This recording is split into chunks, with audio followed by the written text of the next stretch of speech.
안녕하세요. 하루 한 생각 섭주 김경현입니다. 오늘은 돈에 대한 이야기를 한번 해보기로 합니다.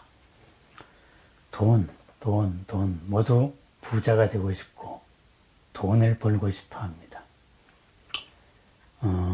사마천의 사기에 이런 말이 나옵니다. 보통 사람들은 상대방의 재산이 자신의 10배가 되면은 몸을 낮추고 100배가 많으면은 그 사람을 두려워한다.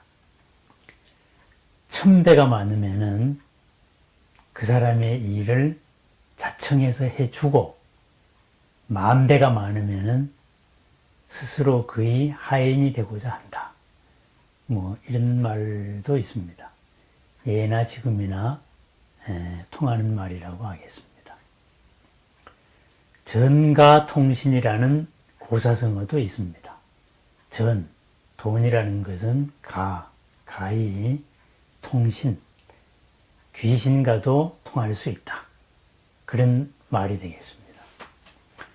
당나라 때에 장연상이라는 사람이 있었습니다. 학식도 뛰어나고 일처리도 바르다. 그래서 아주 명성을 날렸던 사람입니다. 이 사람이 하남 지방의 부윤으로 부임하였을 때 전직 부윤과 그리고 수많은 그 지역의 토호들, 고관들이 연관된 비리 사건을 적발했습니다. 황제의 명을 받아 공무를 수행하는데 소홀히 할 수 없다. 모조리 잡아들여라. 그래서 다 잡아들였습니다. 다음날 그의 책상 위에 금 30,000냥이라는 어음이 하나 들어왔습니다. 그는 노발대발했습니다. 당장 찢어버렸습니다. 모두 잡아들여라. 그런데 그 다음날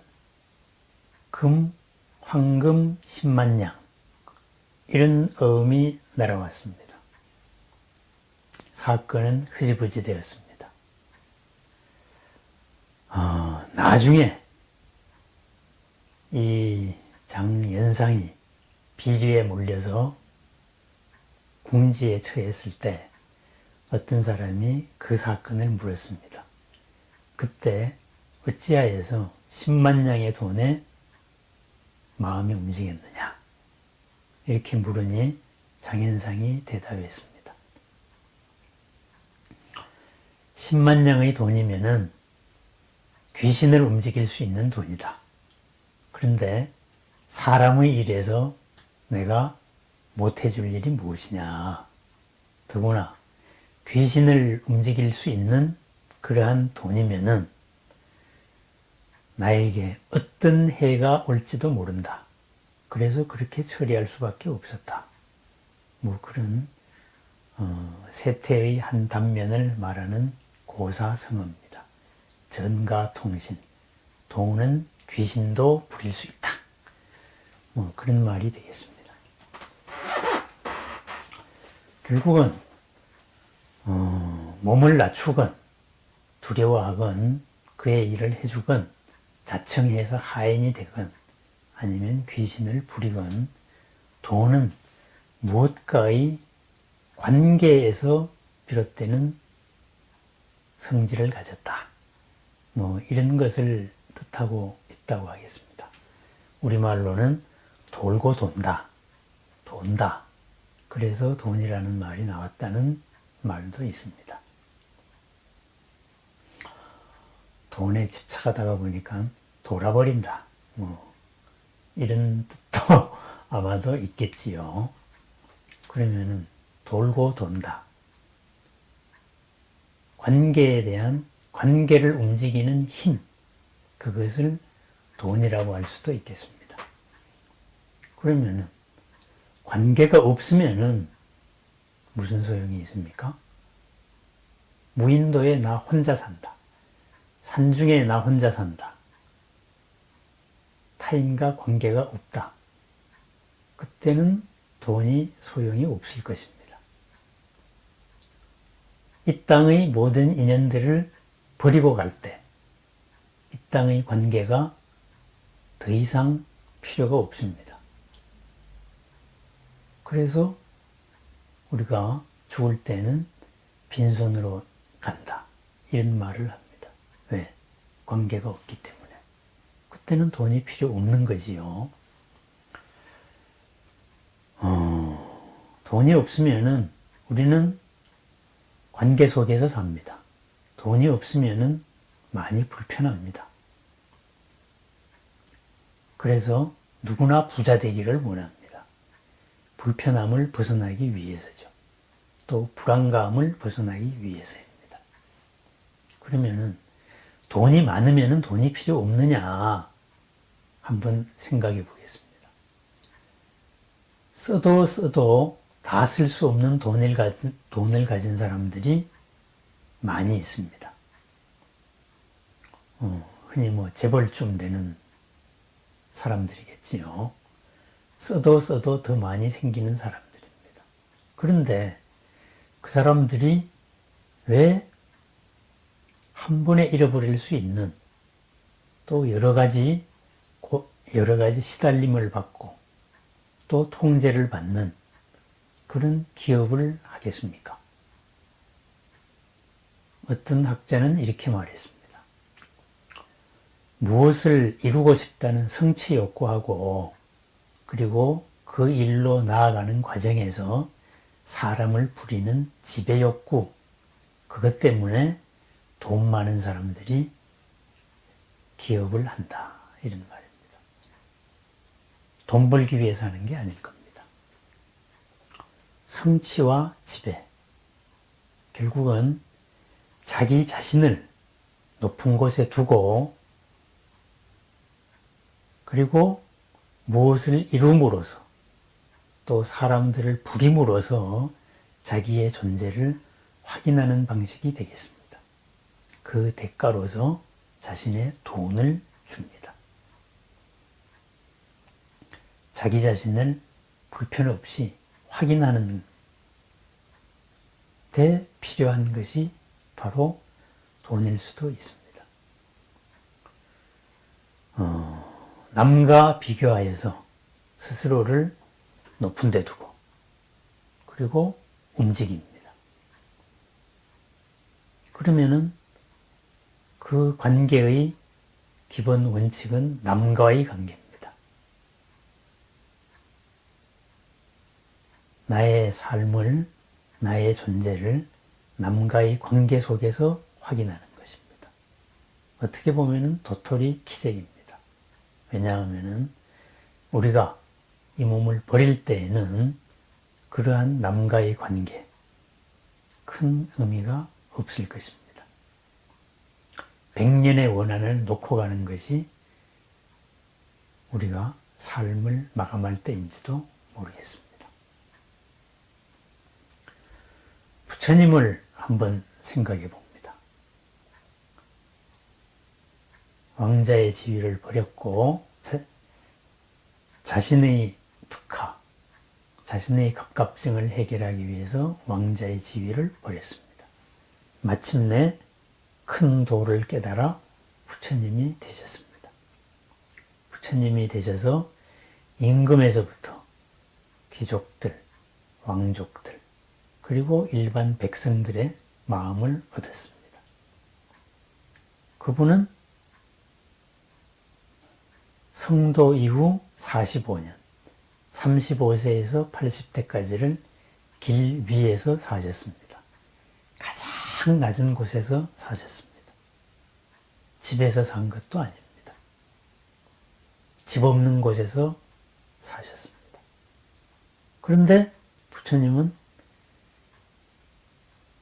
수많은 사람의 마음을 얻었습니다. 수많은 사람의 관계 속에서 수많은 사람을 움직일 수 있는 그러한 능력, 힘을 얻었습니다. 왜냐?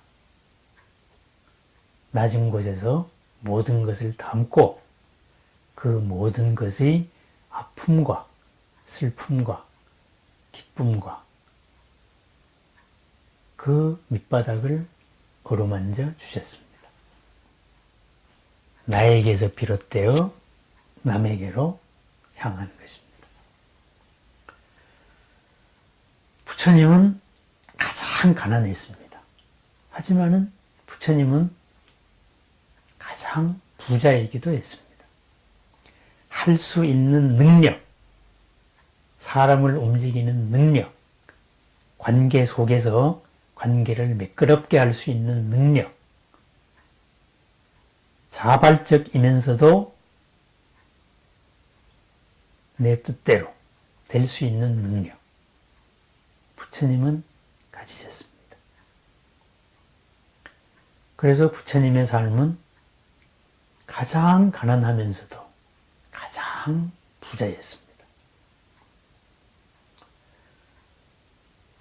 사람의 마음을 얻으면은, 관계를 원활하게 할 수 있으면은 일반적으로는 돈이 그것을 합니다. 돈 아닌 것으로도 그것을 할 수 있습니다. 부처님같이 말이죠. 그러면은 관계를 움직이는 능력을 돈이라고 하십시다. 보이는 돈이 돈입니다. 안 보이는 돈은 돈이 아닙니다.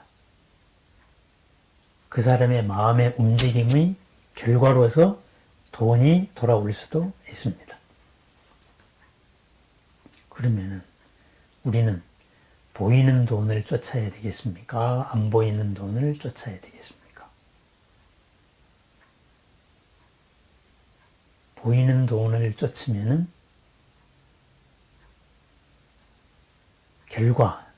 결과에 집착하는 것입니다. 사람의 감동을 받으면은 바로 마케팅이 성립이 됩니다. 그 결과로 돈이 벌립니다. 내가 돈을 번다. 누군가가 나에게 돈을 준 것입니다. 누군가가 나를 성공시켜 준 것입니다. 누군가가 나를 성공시켜 주는 것. 내가 누군가를 성공시켜 주면은 누군가도 나를 성공시켜 줍니다. 감동이 먼저입니다. 상대의 마음을 움직일 수 있는 감동이라는 과정이 지나갔을 때 그 결과로서 돈이 옵니다. 과정은 무시하고 감동은 무시하고 결과 돈을 달라. 그러면은 목적이 과정을 무시하는 일이 됩니다. 목적과 과정이 순서가 뒤바뀐 것이라고 볼 수도 있습니다. 목적 정도라는 말로 흔히 표현을 하더군요. 과정에 충실하십시다. 우리의 삶에 충실하십시다. 과연 내게 필요한 것이 무엇인가? 관계 속에서 사는 우리는 끊임없이 누군가의 도움을 받아야 삽니다. 누군가에게 무엇인가를 주고 그리고 무엇인가를 받아야만 살 수가 있습니다. 주고받는 관계의 매개체, 그것이 대표적인 그 관계의 매개체의 대표적인 것이 돈입니다. 돈이 다가 아닙니다. 전가통신, 돈은 귀신도 부렸다고 하였지만은 귀신을 움직일 수 있는 것은 돈만도 아닐 것입니다. 돈보다 더 큰 것으로 귀신이 간절히 필요로 하는 것이 있다면 그것이 돈보다 더 큰 것일 것입니다. 모두 부자가 되었으면 좋겠습니다. 돈도 부자였으면 물론 좋겠지만은 보이지 않는 돈의 부자가 되었으면 좋겠습니다. 부처님 같이 말이죠. 오죽했으면은 부처님 머무실 장소가 일정하지가 않구나. 그래서 금으로 깔아서 숲을 들어 바쳤겠습니까? 부처님이야말로 진정한 부자였습니다. 돈을 벌자. 마음을 벌자. 마음을 벌기 위해서는 나에게서 비롯되는 마음부터 넉넉해야 합니다. 흔들리지 말아야 합니다. 돈에 대한 이야기를 하다가 부처님에 대한 얘기까지 나왔습니다. 어쨌든 모자라지 않는 것, 그것이 돈입니다. 수행을 합니다. 수행자가 무엇이냐? 스스로 갖고 있는 무량한 다함 없는 공덕의 곳간을 열어서 그것을 익히고 닦고 그리고 내 것으로 만드는 사람이라고 합니다. 무량공덕장 여실수행 등 이렇게 표현되어 있습니다. 보이는 돈의 부자가 되기 위해서도 보이지 않는 돈의 부자가 먼저 되었으면 좋겠습니다. 감사합니다.